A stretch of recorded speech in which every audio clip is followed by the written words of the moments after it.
Okay, brilliant. Hello, everyone. Welcome to the show. Today, I decided, well, why don't we just talk about Barcelona, right? Because they're out of the Champions League. Everything looks really bleak for them, and yeah, I thought it'd be an interesting story to talk about their troubles, I guess. So, one key thing to know about Barcelona is that their debt has passed 1.2 billion euros, right? Which, in principle, doesn't sound that bad, but most of it needs to be paid in the short term. And what's even more mad to think was that the club in 2018 made €1 billion. So I guess you're almost asking yourself, like, how did they get into this position?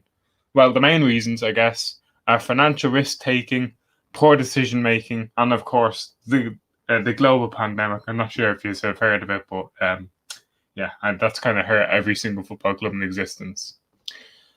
And I guess to even further emphasize the amount of money that Barcelona are making, they made almost 250 million euros in broadcasting revenue, and the commercial department has generated over 700 million euros in the last 2 years alone.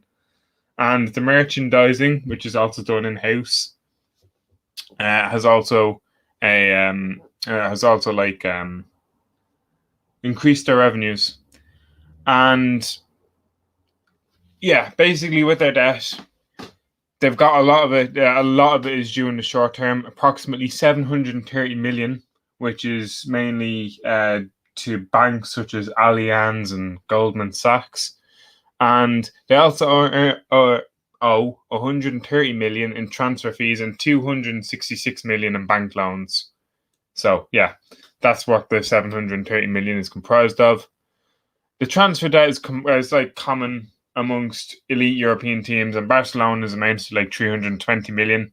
And this includes 40 million to Liverpool for Coutinho, 49 million to Ajax for De Jong, and 19 million to Bordeaux for Malcolm, even though he doesn't even play for Barcelona anymore, which is, kind of highlights the almost ineptitude of Barcelona at the time. And while they are also Barcelona are also owed money themselves, even if you take that away, they still owe about approximately 155 million euros. And if you want to just compare it to other clubs, so for example, I guess the most logical comparison you would make is to their immediate rivals, Real Madrid. They lost approximately 100 million last year and have an overall debt of 354 million, but they have a far more sustainable wage to turnover ratio. So, for example, with most clubs, it's usually around 60% of their turnover goes towards wages, but Barcelona's has wavered close to 70%.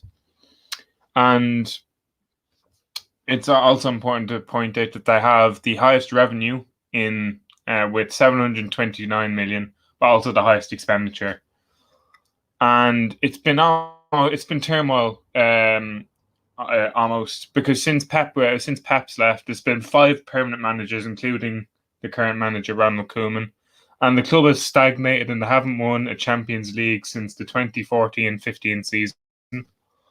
And this lack of recent success would have obviously led to an increase in competition and broadcasting revenue. And as I've mentioned already, they still pay a lot of these older generation players a lot of money, so the likes of Busquets, PK, and obviously Messi, who has been in the news recently for his massive wages. And it's a tremendous burden, definitely. And obviously with the lack of on the pitch success, it's become a burden. And yeah, and the attempts to rejuvenate the team have led to a lot of debt.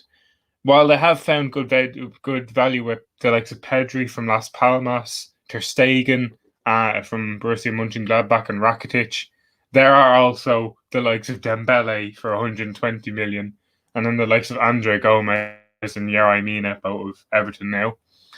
And the result of this is, with their terrible recruitment policies, is that they've got the highest wage bill in Europe, but with definitely not with the best squad when you compare it to the likes of Bayern Munich and Man City, and all these other clubs.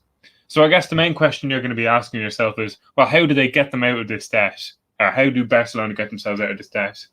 And I guess it's easy in practice, but it's a lot harder to actually implement.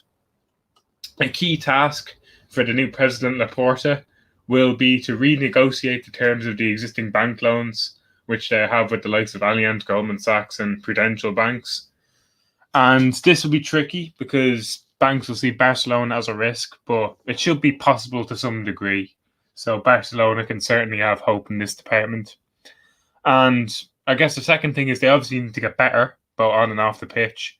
And winning and managerial stability will help. And they obviously need to do better in terms of recruitment strategies. The third thing, definitely, that they can do is reduce the wage bill and clear out the older stagnating players and fringe players, and definitely just stick to the homegrown players. And that's definitely what Laporta is focusing on now with La Masia, and trying to almost rejuvenate the academy and bring out the next Xavi and Iniestas of the world.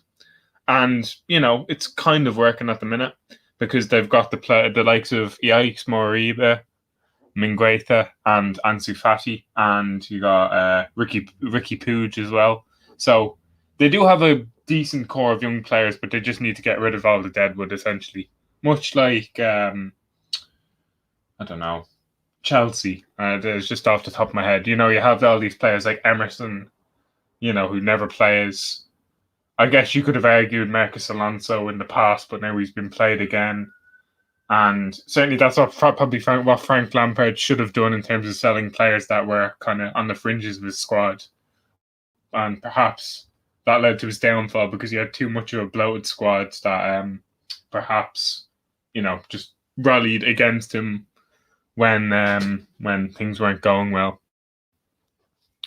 And another option, like that the likes of Manchester United and Borussia Dortmund have done, is to go public on the stock market, which would obviously bring a massive injection of cash, but would very, very likely piss off the club members.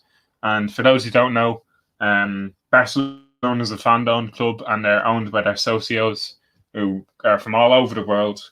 And yeah, that'll obviously annoy them if the Barcelona as a club is trying to get external people in, and obviously they won't really want that. And also another thing with completing the Camp Nou, which they're doing at the minute, and they're kind of rejuvenating it at the minute. It'll do certainly. What that will do is it will increase the capacity of the stadium. Obviously, that will get more revenue in from matchday revenue. The appeal, so people actually go again, and the accessibility, so like, you know, everyone can pretty much go essentially. So yeah, and hopefully, if Barcelona implement those steps, fingers crossed, because I don't think anyone likes Real Madrid, but hopefully Barcelona will be back to where they belong, at the top table of European football. So that was it for this show.